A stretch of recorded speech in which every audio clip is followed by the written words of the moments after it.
Hi viewers, আজ আমি যে বইটির রিভিউ করতে চলেছি সেটি অভীক অর্জুন দত্তের লেখা নিশুতি। অভীক অর্জুন দত্ত একজন অত্যন্ত খ্যাতিমান সাহিত্যিক বর্তমান বাংলা সাহিত্যের। উনি একজন পেশায় কেমিক্যাল ইঞ্জিনিয়ার, যেটা দেখে আমার কিন্তু অত্যন্ত অবাক লাগলো এবং ভালোও লাগলো যে উনি একজন পেশায় কেমিক্যাল ইঞ্জিনিয়ার হওয়া সত্ত্বেও লেখালেখির জগতে এতটা নাম করেছেন বা এতটা সাফল্য লাভ করতে পেরেছেন।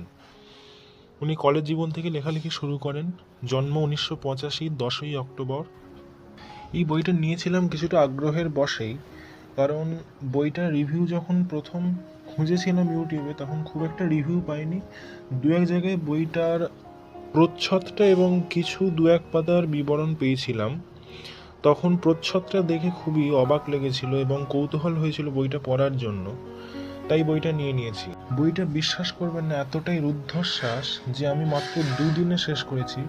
বইটার পেজ সংখ্যা হচ্ছে 120, 60 করে পাতা আমার পড়া হয়েছে, দুদিনে শেষ হয়েছে বইটা। নিশুতি অভীক অর্জুন দত্তের লেখা।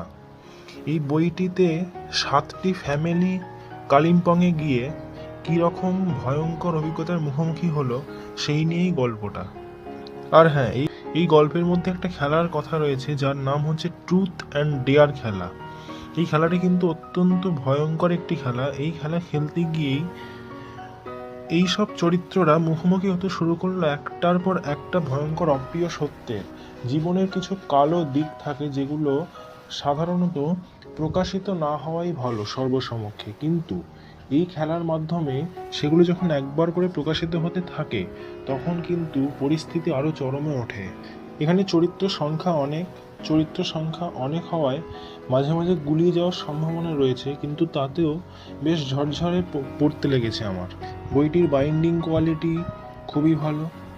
এছাড়াও এটি হার্ড কভারে মোড়া বইটি এবং তার উপর একটা ডাস্ট জ্যাকেটও রয়েছে। বইটির প্রাইস হচ্ছে 200 টাকা। বইটি পড়ে আমার যথেষ্ট ভালো লেগেছে। আপনাদের কার কেমন লাগলো কমেন্টে অবশ্যই জানাবেন।